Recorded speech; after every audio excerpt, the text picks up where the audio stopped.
Jadi problem seriusnya itu si Roy itu gengsi itu aja. Karena logikanya begini. Kalau dia ikutin Rismond atau dia mereferensi ke Rismond, Rismond sendiri kemarin saya ketemu dia ngakui kesalahannya dalam bikin buku itu. Kata kesalahan itu sudah tepat. Ya memang dia sedang berjuang di dalam menghadapi situasi yang sedang menimpa dia, di mana dia saat ini menjadi tersangka, lalu dia harus menghadapi sebuah proses hukum yang panjang. Dan dia mungkin akan ditahan dan besok akan menghadapi tahap 2. Ketika dia sedang menghadapi semua itu, tentu dia disebut dengan pejuang begitu.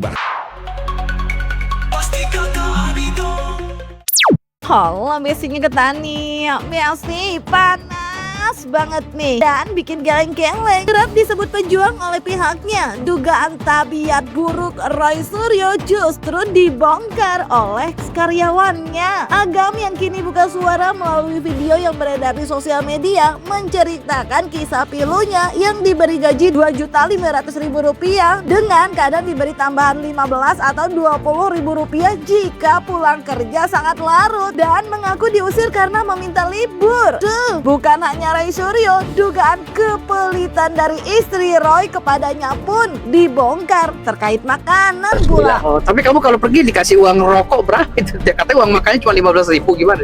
Nggak dikasih pak, maksudnya nggak ada uang makan. Oh, nggak ada uang makan? Ya nggak ada, jadi makan itu suruh bekal, tapi bekalnya kadang-kadang nggak ada lauk. Oh, jadi kamu disuruh bekal tapi di rumahnya nggak ada bekalan, nggak ada makanan? Ya adanya nasi doang. Oh, nasi. Jadi Ya. kamu bekal nasi aja tiap hari? Jadi nasi paling kalaupun ada itu mie, biasanya pakai mie. Nah kalau saya kan bosan pakai mie itu pak, saya minta bon lah sama ibu itu buat beli lauknya sendiri. Nanti dipotong? Ya. Uang yang gaji kamu Ya, berapa? 2,5 nanti dipotong. 2,5 juta. Lalu kalau kamu minta makan uang lebih, potong gaji? Iya, bon. Beli Biasanya apa? kadang-kadang pak, cuman kan kadang-kadang sayur aja. Adanya sayur, tapi itu pun kadang-kadang. Oh. Ayam pun nggak pernah dibeliin, ayam nggak pernah. Oh, ayam nggak pernah? Selama saya kerja di sana 3 bulan Nggak pernah? nggak pernah pak. Pembantu juga sama? Pembantu nggak dikasih ayam nggak? Pembantunya nggak pernah dikasih. Justru pembantunya beliin saya ayam 2 ekor itu sekaligus. Kasihan lihat saya nggak ada lauk katanya makan. Kalau berarti kamu Benar kerja itu, tadinya kan di kulkas itu sama ibu. Nah mungkin ibu sering lihat saya ngambilin telur lihat dari CCTV, kan ada CCTV-nya banyak itu.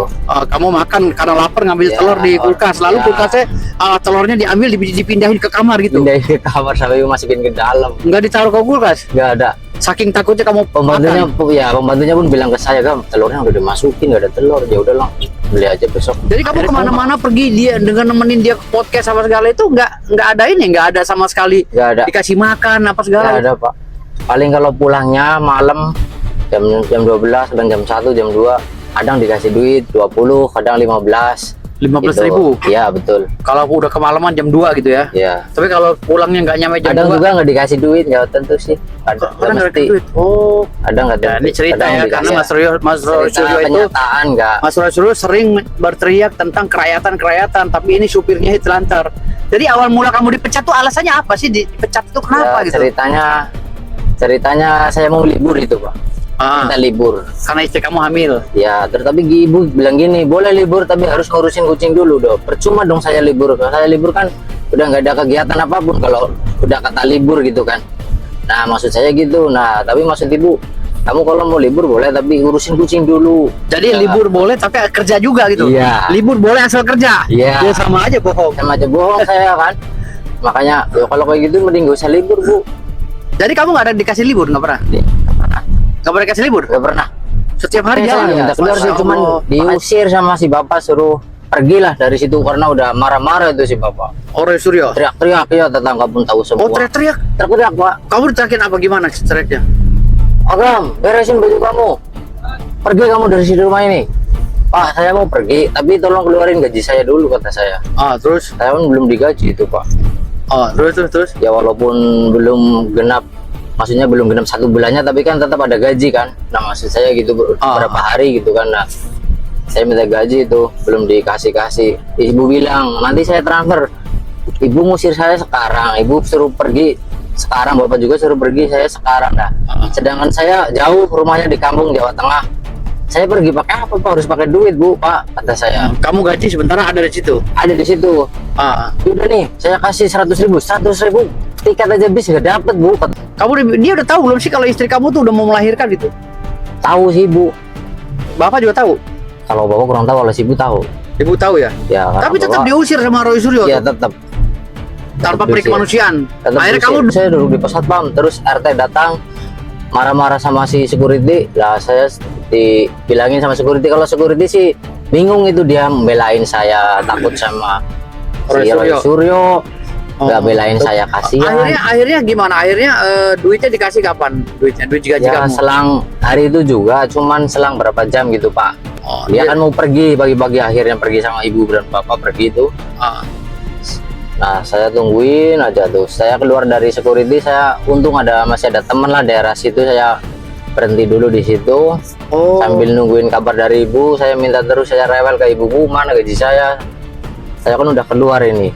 Terus kamu di pos hansip tuh, pos security. Iya, saya di pos security terus, tapi saya diusir. Kata pejuang yang kerap ditegaskan oleh pihak Roy Suryo memang cukup menyedot perhatian. Banyak yang menilai kata pejuang yang disematkan Roy merupakan sesuatu yang berlebihan. Bahkan banyak juga netizen yang menentang, meskipun ada juga yang merasa cukup layak. Namun hal yang gak biasa diunggah Pablo Benoa, advokat dan pemilik media ini dalam channel Unlock Media, menyebut asal gak menggunakan kata pahlawan. Karena kalau pejuang, Roy memang sedang berjuang menghadapi prosesnya. Begitu pula dengan kuasa hukumnya yang juga tengah jadi pejuang untuk keadilan kliennya. Nah, bicara soal sakit nih Besti, Gibran Rakabuming terlihat telah kasih tanggapan atas ditahannya Roy Suryo CS. Cepet sembuh cenah. Soalnya Gibran dengar Roy sakit Besti pas ditahan. Sementara di sisi lain, Agam ex karyawan Roy Suryo dan juga Firdaus justru berpesan agar Roy taubat dan jangan zolim. Kata pejuang itu sudah tepat. Ya memang dia sedang berjuang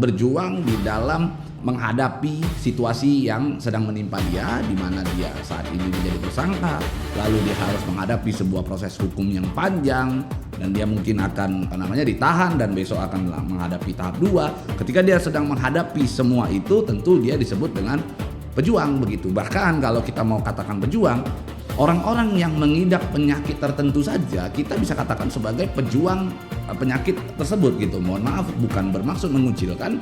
Misalkan ada seseorang yang diduga terkena atau divonis oleh dokter terkena kanker begitu ya, didiagnosa terkena kanker, maka kita sebut dia sebagai pejuang kanker begitu. Jadi itu bukan hal yang sulit, dan menurut saya kata pejuang ya memang sudah layak untuk disematkan kepada Roy Suryo, asal tidak menggunakan kata pahlawan. Kalau kata pahlawan nanti lain lagi. Boleh dengan kuasa hukum menyampaikan Roy Suryo adalah pejuang, kuasa hukum itu sendiri adalah pejuang keadilan bagi klien. Jadi kalau ditanya siapa pejuang, kita semua yang ada di dunia ini adalah pejuang. Dengan kita hidup, lahir, bertahan hidup, itu adalah bentuk daripada perjuangan begitu.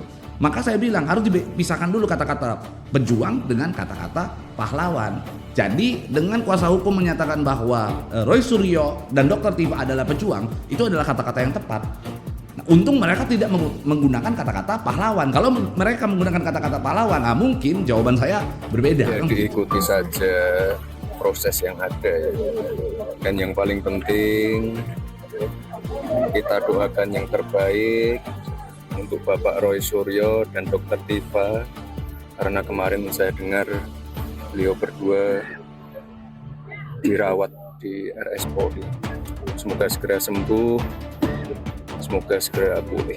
Itu saja doa saya. Waktu datangnya ini beliau benar-benar miris ya, dari Mas Roy Suryo pakai sendal jepit yang udah kusut, bajunya udah kusut karena dia tuh udah putus asa. Semua Mau cari uang kemana, anaknya baru lahir gitu loh. Nah, waktu diusir sama Roy Suryo, anak kamu udah lahir belum ya? diusir baru mau Pak. Baru mau lahir kan? Iya belum, baru mau. Pas kamu diusir, anak kamu lahir gitu kan? Iya. Lalu kamu hilang arah lah, akhirnya nelpon saya kan? Iya, saya hilang arah, saya nelpon bapak itu. Udah, sekarang nih Mas Roy Suryo, supir kamu udah jadi supir saya ya. Udah saya beliin baju semua ya. Apa pesan-pesan kamu buat Mas Roy Suryo yang sekarang ditahan? Ya, pesan-pesannya apa ya? Kanan, jangan jolim sama orang gitu. Ya jangan jolim lah sama orang gitu aja, udah mungkin udah. Jangan ngomong atas nama rakyat gitu ya. Ya, jangan ngomong atas nama rakyat. Kalau memang ngomong atas nama rakyat, pekerjanya bapak diurusin lah, kasihan. Entah supir entah pembantu, terus diurusin lah, kan sama-sama manusia. Mungkin hanya beda jabatan aja Pak. Kalau manusia mah mungkin sama, di mata Allah pun sama. Iya. Tapi kan Roy Suryo teriaknya demi rakyat mulu dia ngomong. Iya Pak, Itu gimana tuh, nggak sesuai? gak sesuai Pak. Oke, Roy Suryo, tobatlah kamu ya. Duh, anyway, penahanan Roy Suryo terkait ujarannya tentang ijazah Jokowi yang disebut Roy ke publik 99,9% palsu justru menurut Egy Sujana disyukuri aja karena kini jadi punya kepastian hukum. Meskipun Egy Sujana heran kalau emang apa yang disampaikan Roy ke publik benar, kenapa sebelumnya kerap meminta agar tak dibawa ke ranah hukum dan gak mau maju ke pengadilan. Di sisi lain, kalau Egy Sujana seraya menebak sakitnya Roy Suryo itu sakit hati, Abdul Ghafur, kuasa hukum Roy Suryo, baru-baru ini justru menegaskan kalau telah mengajukan permohonan dari istri Roy dan anak dari Dr. Tifa untuk penahanan lanjutan tidak dilanjutkan karena katanya kondisi kesehatan yang ia tegaskan bukan rekayasa. Cenah Besti, ia pun meminta dukungan dan doa agar permohonannya tersebut untuk Roy bisa diterima karena menurutnya Roy adalah pejuang. Dan momentum ditahan, harusnya Roy bersyukur. Kenapa? Karena ada kepastian hukum. Oke. Ini dong logikanya Tapi kan begini. kebebasannya, kemerdekaannya sudah dibatasi gitu. Iya dong. Karena dia sudah tersangka. Hmm. Kemudian penyidik menemukan hal-hal yang memang pantas. Dan sampailah P21. Ya, ya. Itu kan artinya urusan penyidikan tuh udah selesai, sekarang dilempar ke kejaksaan. Ya, ya. Sedengar besok lusa atau apa, ya tuh. Nah tapi sekarang katanya di rumah sakit, saya bingung juga, bagaimana begini caranya? Sakit kali Bang. Sakit hati iya, tapi sakit fisik enggak lah. Coba logikanya fait accompli ya. Ya, ya. Kalau dia sudah yakin 99,9%, exactly dong, pasti palsu. Ya, ya. Kenapa dia tidak berani maju ke pengadilan? Malah beberapa kali menuntut untuk dihentikan. Bukan beberapa kali, saya ingat 3 kali. Oke. Satu ke Irwasum, Ya. ya kan? Sama Refli di bawah tuh, sama Dim Samsudin, sama Wakapolri mantan itu, Pak Ugro. Nggak salah jalan, nah masa ke Irwasum urusan, mesti ke penyidik dong. Paling tidak Barisrim, ya kan? Ya, ya. Yang kedua ke DPR, gitu. Ya. Yang ketiga ke Kejati. Ya, ya. Padahal belum masuk ke P21. Ya, ya. Ini kan salah jalan terus gitu loh. Betul. Nah, salahnya di mana, Bang? Ya, Akhirnya salahnya mereka tidak, prosedurnya bukan itu. Kalau dia mau minta RJ ya ke penyidik dan dia harus ajukan permohonan maaf. Tapi yang mereka inginkan kan Jadi problem seriusnya itu si Roy itu gengsi itu aja. Karena logikanya begini. Ya, ya, ya. Kalau dia ikutin Rismon atau dia mereferensi ke Rismon, Rismon sendiri kemarin saya ketemu dia ngakui kesalahannya dalam meminta kepada Kejaksaan Negeri Jakarta Selatan melalui permohonan resmi yang disampaikan oleh istri Mas Roy, kemudian anak dari Dr. Tifa, didukung dengan jaminan tambahan dari tokoh-tokoh bangsa, maka kami memohon bahwa terhadap penahanan lanjutan tidak bisa lagi dilakukan. Dan alasan yang kedua tentu adalah pada alasan kesehatan. Ya, kami tadi sudah berkonsultasi dengan penuntut umum dan juga ditanyakan penuntut umum kepada tersangka, apakah tersangka dalam keadaan yang baik untuk kami melanjutkan penahanan. Tersangka menyampaikan bahwa baru saja tadi pagi sekitar jam 7 pagi baru keluar dari rumah sakit Polri Bayangkara. Jadi perawatan inap yang dijalani oleh kedua tersangka ini adalah resmi yang dimohonkan oleh penyidik Polda Metro Jaya. Jadi tidak ada satu rekayasa, tidak ada satu upaya untuk merekayasa status kesehatan atau kondisi kesehatan para tersangka. Tetapi ini adalah permintaan resmi dari penyidik Polda Metro Jaya mengirimkan dua tersangka ini untuk dirawat inap selama kurang lebih 2 hari ya. 2 hari. Dan kemudian setelah tadi pagi mereka keluar, keadaan kesehatannya juga ternyata belum stabil. Oleh karena itu, mudah-mudahan kami sedang menunggu putusan terakhir. Ya, jadi proses penyerahan tersangkanya sudah selesai, penyerahan barang buktinya juga sudah selesai. Tahap terakhir adalah kami menunggu putusan dari kejaksaan, apakah penahanan lanjutan dilakukan atau tidak. Tapi mudah-mudahan kami minta dukungan doa dari seluruh rakyat Indonesia. Semoga dua pejuang ini yang angka mengungkap kebenaran atas polemik ijazah mantan Presiden Republik Indonesia. Mudah-mudahan bisa dikabulkan. Duh, malang tak dapat ditolak nih kayaknya sama Roy Suryo Besti. Secara disebut lecumanan kalau kejaksaan ternyata tetap melanjutkan penahanannya. Dan yang gak kalah gong, Egy Sujana dalam podcastnya bersama Pablo Benua di Unlock Media mengungkap logikanya terkait Roy yang gengsi. Karena menurutnya Rismon aja udah mengakui kesalahannya terkait buku yang ia buat. Kok Roy-nya kekeh? Sesuai janjinya hari ini telah diserahkan kepada pihak kejaksaan. Dan saya mendengar melalui media massa bahwa Roy dan Tifa dilanjutkan penahanannya oleh Kejaksaan Negeri Jakarta Selatan. Jadi saya apresiasi penuh Kejati DKI Jakarta, kemudian dilanjutkan dengan Kejari Jakarta Selatan yang lanjut melakukan penahanan terhadap Roy dan Tifa. Jadi saya apresiasi kinerja kejaksaan saat ini. Bang, berarti penangguhan penahanannya sia-sia ya, apalagi kan udah ada drama-drama kursi roda sebelumnya ya Bang? Ya, kalau drama itu memang yang pihak sana itu paling pintar lah membuat drama ya, karena drama itu bukan hanya pada saat di kursi roda dan lain-lainnya ya kan. Sebelum itu menyerang Pak Jokowi dan juga ada keluarga Pak Jokowi ya. Mohon maaf ya saya katakan makam ibunya Pak Jokowi juga itu kan melalui mekanisme drama-drama yang mereka ciptakan lah, mereka buat untuk framing masyarakat seluruh Indonesia. Jadi benar-benar ini perbuatan yang tidak dapat lagi ditolerir, tidak dapat lagi pengecualian. Ini memang perbuatan yang sudah harus ditindak oleh pihak kepolisian. Dan saya perlu tegaskan ya teman-teman wartawan ya, fitnah lebih kejam dari pembunuhan loh, ya. Pembunuhan aja nggak sekejam itu, fitnah lebih kejam ini.